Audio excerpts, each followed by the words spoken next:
Welcome to स्नेहास teaching. तो कैसे आप सब? आई होप आप सब बहुत अच्छे हैं और सीटेट की तैयारी कर रहे हैं। तो मैंने सोचा कि सीटेट की तैयारी जब चली रही है तो एक छोटे से टॉपिक पे मैं आप लोगों को एक शॉर्ट एक्सप्लेनेशन के साथ इस छोटे से टॉपिक को खत्म कर देती हूँ, ताकि इस टॉपिक से कोई भी क्वेश्चन आए तो आप लोगों का छूटे नहीं एटलीस्ट। ठीक है, तो चलिए इस टॉपिक से हम लोग थोड़ा सा रिलेट करते हैं और बड़ा ही मजेदार टॉपिक है।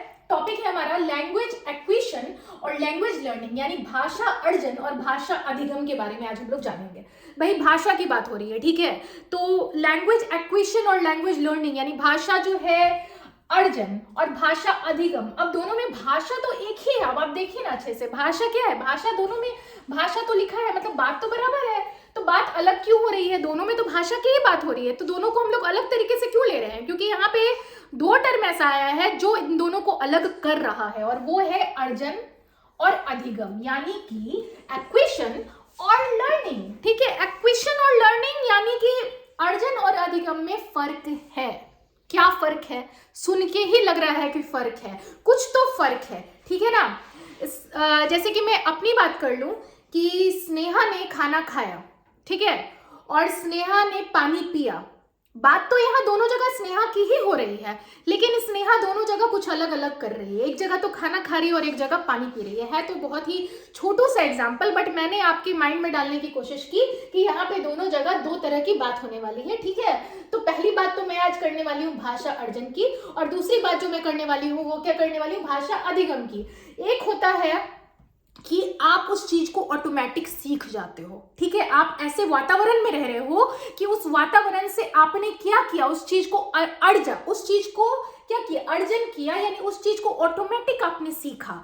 एक चीज होता है कि आपने उस चीज को वातावरण से नहीं सीखा, बल्कि आपने उस चीज की स्पेसिफिक पढ़ाई की, उस पर समय दिया, तब उस चीज को सीखा, तो वो क्या होता है, वो अधिगम होता है। वहां पे आप किसी चीज को लर्न कर रहे हो। तो यही दो डिफरेंस है, भाषा को सीखने के अलग अलग प्रकार के बारे में बात हो रहा है, और यहाँ पे हम लोग बेसिकली दो प्रकार के बारे में बात कर रहे हैं, जो कि है लैंग्वेज एक्विजिशन और दूसरा है लैंग्वेज लर्निंग, ठीक है। तो अब हम लोग आते हैं कि दोनों में बेसिक अंतर क्या है, क्या है बहुत ही ज्यादा अंतर जो इन दोनों को एक दूसरे से अलग करता है।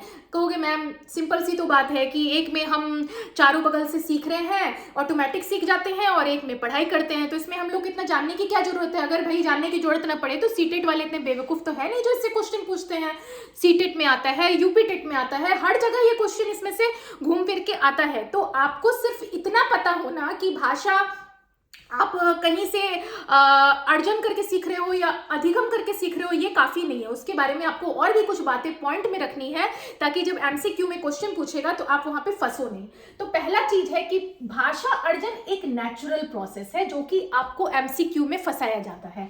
भाषा अर्जन एक प्राकृतिक जो है प्रक्रिया है, ये एक नेचुरल प्रोसेस है। एक बच्चा जन्म लेता है, वो अपने आसपास के वातावरण से जो सीख रहा है वो किस चीज का उदाहरण है, वो भाषा अर्जन का उदाहरण है। वो अपने आसपास से, अपने माता पिता से, अपने समाज से, अपने भाई बहनों से जो भाषा को सीख रहा है वो क्या है, वो भाषा का अर्जन है, यानी वो भाषा जो है अपने माहौल से सीख रहा है। तो ये एक नेचुरल यानी कि एक प्राकृतिक जो है वो प्रक्रिया है। क्या है? प्राकृतिक प्रक्रिया है, ठीक है। लेकिन भाषा अधिगम जो है यानी लैंग्वेज लर्निंग जो है वो क्या है, कॉन्शियस एफर्ट है। भाई इसमें आपको कॉन्शियसली दिमाग के साथ बैठ के पढ़ना होगा, और तब उस भाषा को जो है वो सीखना पड़ेगा। तो वो क्या है, भाषा लैंग्वेज लर्निंग क्या है, कॉन्शियस एफर्ट मांगता है, और लैंग्वेज एक्विजिशन जो है वो एक नेचुरल प्रोसेस है। कोई आदमी, कोई इंसान, कोई भी बंगाल में चले जाओ, ठीक है, 2 साल रह लो, 5 साल रह लो, 7 साल रह लो, 8 साल रह लो, ठीक है, एक टाइम ऐसा आएगा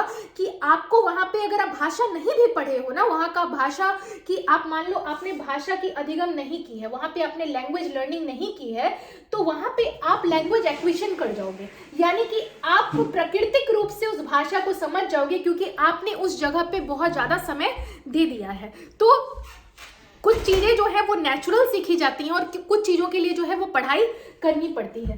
दूसरा सबसे बड़ा जो चीज है जो इन दोनों को अलग करता है, पहला है कि आसपास के लोगों के माध्यम से सीखा जाता है, यानी भाषा अर्जन जो है स्वाभाविक सी बात है, यहाँ पे आप कोई किताब से नहीं पढ़ रहे, वो आसपास के लोगों से, वहां के लैंग्वेज को आप सीख रहे हो, ठीक है।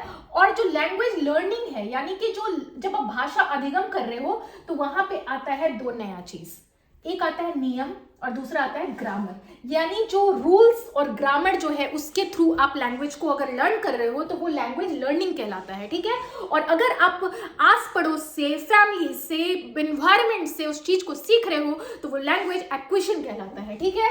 अब आते हैं तीसरा पॉइंट, बोलना व समझना। यानी कि बोलने की बात हो रही है, समझने की बात हो रही है। आप बोलना और समझना जो है, यहाँ पे अगर आप लैंग्वेज एक्विजिशन सीखते हो यानी भाषा का अर्जन सीखते हो तो आप बोलना सीखते हो और समझना सीखते हो। यानी कि अगर आपने प्राकृतिक रूप से उस भाषा को सीखा है, नेचुरली सीखा है, तो आप क्या कर पाओगे, उस भाषा को बोल पाओगे और समझ पाओगे। कोई 2 साल का बच्चा है, वो एक एनवायरमेंट में रह रहा है, अपने माता पिता के साथ रह रहा है, अपने परिवार के साथ रह रहा है, और वो भाषा को जो है ऑटोमेटिक प्राकृतिक रूप से सीखा है, सुन के समझ के, तो वो क्या बच्चा बैठ के किताब से लिखने लगेगा?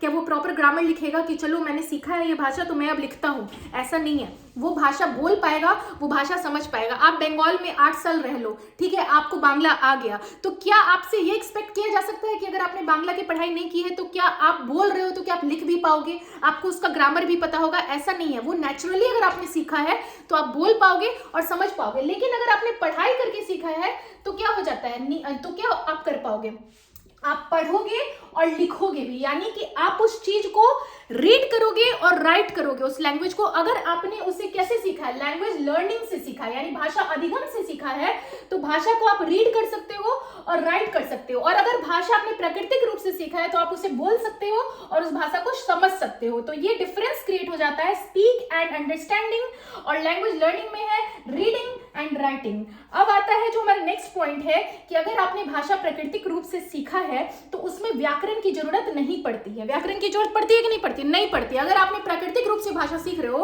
आप जन्म से आपका मदर टंग हिंदी है, आपने घर में अपने माता पिता से हिंदी बोलना सीखा है, आपकी मम्मी आपसे हिंदी में बेटा ये कर लो, बेटा वो कर लो, ऐसे कर लो, वैसे कर लो, तो क्या आपने वहां पे ग्रामर से सीखा? हिंदी ग्रामर में जब आप जाओगे, व्याकरण में जाओगे, तो बहुत ही डेप्थ का व्याकरण है। क्या आप हिंदी ग्रामेटिकली करेक्ट बोलते हो? नहीं बोलते हो, है ना। मतलब बोल भी सकते हो, बट अगर आप एक्सपेक्ट करोगे कि आप एकदम प्योर ग्रामेटिकली बोलो तो वो पॉसिबल एकदम, कई बार हम लोग भी चूक जाते हैं जबकि हमारा मदर टंग हिंदी है।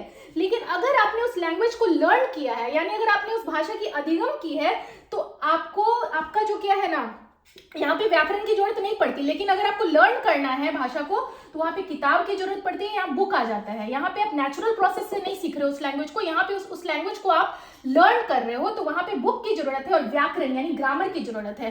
तो बात सीधी सी है कि अगर आप लैंग्वेज प्राकृतिक रूप से सीख रहे हो तो वहां पे व्याकरण की जरूरत नहीं है। अगर आप लैंग्वेज को लर्न करके सीख रहे हो तो वहां पे किताब की भी जरूरत है और व्याकरण की भी जरूरत है। तो लैंग्वेज एक्विजिशन यानी भाषा को अर्जन करके सीखना, यानी भाषा को ऑटोमेटिक सीखना, वो एक छोटा बच्चा जो है उसका परफेक्ट एग्जाम्पल है। छोटा बच्चा लैंग्वेज को ऑटोमेटिक सीखता है, ठीक है। या फिर कोई आदमी एक जगह पे लंबे समय तक रह ले और उस वहाँ के इन्वायरमेंट को में रहते रहते वहाँ पे कोई, मान लीजिए वो यूनिवर्सिटी अटेंड कर रहा है, कोई कॉलेज अटेंड कर रहा है, वहाँ के लोगों का एक ही लैंग्वेज है, वो दिन रात सुबह शाम वहीं बैठ रहा है, तो वहाँ पे ना वो कोई ग्रामर की बुक लेके पढ़ रहा है, ना वो कोई लैंग्वेज लर्निंग बुक लेके पढ़ रहा है, वो वहाँ के इन्वायरमेंट से समझ रहा है।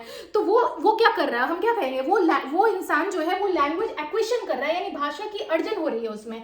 लेकिन कोई इंसान जो उस माहौल में नहीं रह रहा है और उसे एक भाषा को सीखना है, जैसे हम इंडियंस ने क्या किया, हम लोगों ने हिंदी को, इंग्लिश को क्या किया, हमारा एनवायरमेंट इंग्लिश नहीं था, हमारे इंडिया में सब लोग, मैक्सिमम लोग हिंदी बोलते हैं, तो हम लोगों ने इंग्लिश को कैसे क्या किया, एक्विजिशन किया है या लैंग्वेज लर्निंग की है? हमने इंग्लिश की लैंग्वेज लर्निंग की है। बचपन से ही हमें बताया गया है कि ये ग्रामर की बुक है, हमें नियम बताया गया है, हमने उसे पढ़ना सीखा है, हमने उसे लिखना सीखा है, हमने किताब के थ्रू पढ़ा है, हमने व्याकरण के थ्रू पढ़ा है। तो हम लोगों ने क्या किया, हम लोगों ने लैंग्वेज एक्विजिशन नहीं किया, हम लोगों ने लैंग्वेज लर्निंग किया है। वो अलग बात है कि आज के ज़माने में हमारे जो सोसाइटी है उसमें, इंडिया में भी अब बहुत लोग इंग्लिश बोलने लगते हैं, स्कूल्स में भी इंग्लिश लैंग्वेज का प्रयोग किया जाता है, तो कई बार लैंग्वेज एक्विजिशन भी इंग्लिश में भी हो जाता है। तो जब बुक और ग्रामर से स्पेसिफिकली पढ़ा जाता है तो वो क्या है, हमारा लैंग्वेज लर्निंग है। और जब बुक और ग्रामर की जरूरत नहीं है, कोई अगर नेचुरली सीख रहा है तो वो लैंग्वेज एक्विजिशन है। तो ये सीटेट में आता है, यूपी टेट में आता है, टीईटी एग्जाम जितने भी हैं उसमें ये सब आता ही है। आप टीचर बनने वाले हो तो आपको लैंग्वेज के बारे में पता होना चाहिए,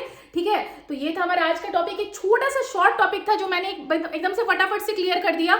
इस टॉपिक को मैंने आज पढ़ा दिया। अब सीटेट के प्रीवियस पेपर को निकालिए और लैंग्वेज एक्विजिशन और लैंग्वेज लर्निंग से क्वेश्चन बनाना स्टार्ट कीजिए और आप देखिएगा कि आपका सारा क्वेश्चन अब बनेगा। इसके बाद कोई भी डाउट नहीं बच जाता। अगर डाउट बचता है तो कॉमेंट सेक्शन में आके मुझे बताइए कि कौन सा डाउट है, उसको मैं कमेंट सेक्शन में क्लियर करूंगी। आज की क्लास के लिए इतना ही, तब तक के लिए गुड बाय।